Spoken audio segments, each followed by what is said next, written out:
Going on. We got a goat with a stuck head. Oh, and another goat with a stuck head. And you want to know why? Do you want to know why they got stuck heads? Because they both put their head through the same spot. All right, let's see if we can get you guys out. I wonder if I can do this in one hand. Man, you really did it to yourself, didn't you? Hang on. Okay, there's one. Hang on.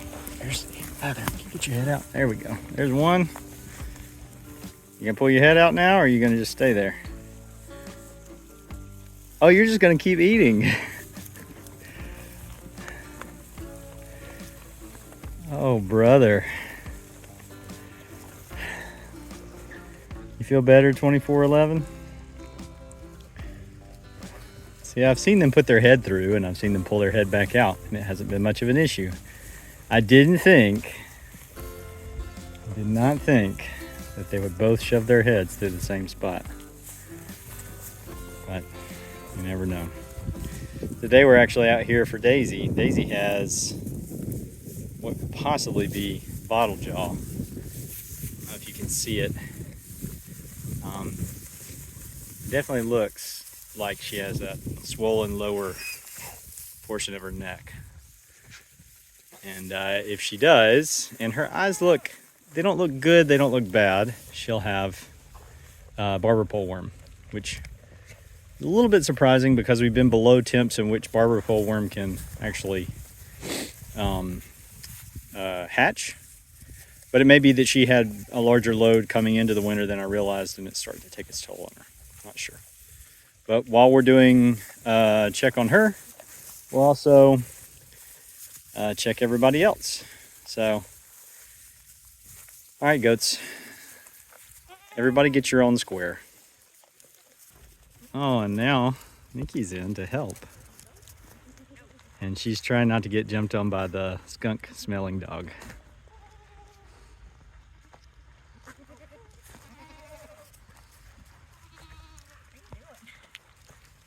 I'm watching you try not to get skunk smell on you.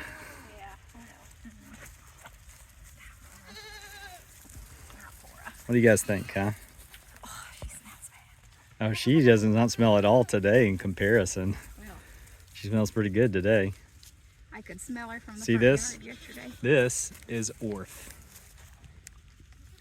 And orf is something that there's not really a cure for. It will run its course. It's a virus. It's on the big goats right now. We had it on our small goats, and they seem to have been able to pass it on even when they weren't showing any signs of it to the newer goats. They'll get through it. It'll build up some immunity for them. They should not have any bad cases from it in the future. But as long as it's not affecting their eating, which they've all been able to do just fine, it looks bad, but and I'm sure some of those sores are painful, but they've been able to maintain good body condition and eat just fine as far as we can tell. They like to jump on you. Yeah, well. Especially the muddier it is and the stinkier it is, the more jumpier it is. Can I help you, Lillian? I don't have anything that you need. I don't even have anything that you want. Oh, you need a head scratch? Get a head scratch. There you go. Is that better? Nope. Still need some more. I'm not a tree. What's up? I don't have anything.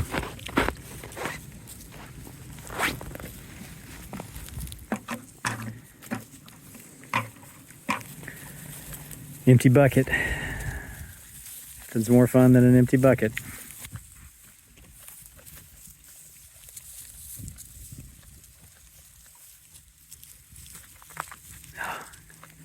Just lay on down and take a nap there.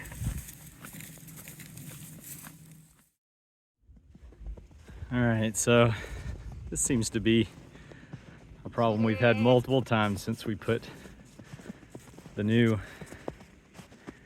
cattle panel up for fencing. They get their heads in there, you can't figure out how to get it out, mostly because they stick their head in way, way, way too far. So one of the things we've been trying to do is, when they eat a good bit out of it, cinch it down, tighten it down real good so they can't stick their head in that far. But this may not end up being the best solution for goats that have horns that are young. I think the bigger goats will be really hard for them to get their head through one of these 6x6s. But these smaller goats, their head's just kind of just big enough, and as you can see, their horns stick out just right so that they end up, what are you doing? You're not helping. You gonna get this goat out? Their horns get stuck just enough to where they can't get their head out. So I gotta get down in here and try and push her head down, if she'll let me. Come on. Or you still smell like a skunk. Hang on. Of course, there's a big briar right there. Let's see if we can back that up just there. You're being hard-headed.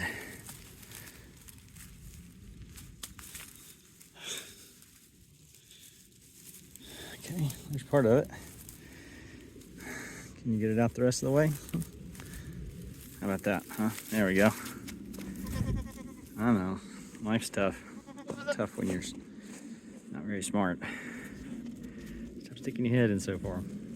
See, this is what they do. They dig a hole out like this, and they don't want the more strawy stuff. I don't know, maybe this would work better if I had better hay, but you know, look at all this hay that's around here that they could be eating instead. Gotta figure out a way to get their head 12 inches deep in there. Always something. The other thing that I'm having problems with this is it was just one, flat piece of cattle panel. So what I'm trying to do here is I'm trying to bend little bits of it, bit by bit, so I can roll it up tighter. It's easy to unroll if it's bent like this, but it's hard to roll up if it's one flat piece. So I think if you kind of push until you get a little bit of bend, kind of like you see, here and here. It's not perfectly circular, of course, but I think if you do this, you have a new roll, it's easy to stretch it out and put the whole thing around. And then whenever the roll starts to get tight, you can actually tighten it up more. I still need to bend that last little section right there. But what I'm gonna do is I'm gonna take this and kind of pull the extra hay off that they don't seem to be eating much of. And I'll pile it up in this old section over here so that they can eat out of it, or this little spot right here. I gotta get rid of some of these big holes that are causing them to stick their heads in too far. So, I don't know. I mean, this will work. It's just not as quick of a solution as I thought it was gonna be originally. And it's all because they're getting their heads stuck. So if you got sheep, or if you got polled goats, or if you just bud whenever they're born, then you might not have this issue. But probably 1 out of every 3 days there's a goat that's got its head stuck in here. So, with all this pain of round bale feeding and getting heads stuck, you might think, well, why don't we poll the goats or disbud them or something when they're born? Disbudding is too much effort, and not something I want to keep materials on hand for.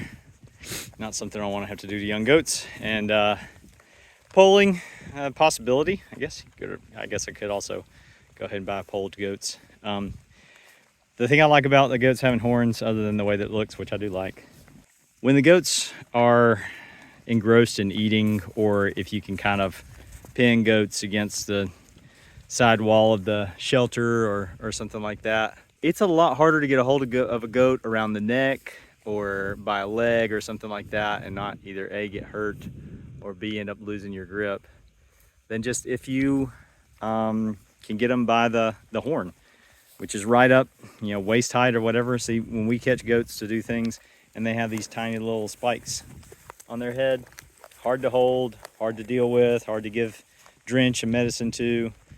The goats that have bigger horns that you can get a handle on, they're just so much easier to give a pill to, or give a copper bolus to, or give a drench to, or even just to pull them out so that we can give them a shot. So my preference for now is that they maintain horns, just because to me it's easier, a lot easier to deal with. But still leaves me with maybe not having the best way to feed round bales. Part 3 coming soon, I'm sure. You better believe I'll be building something as well.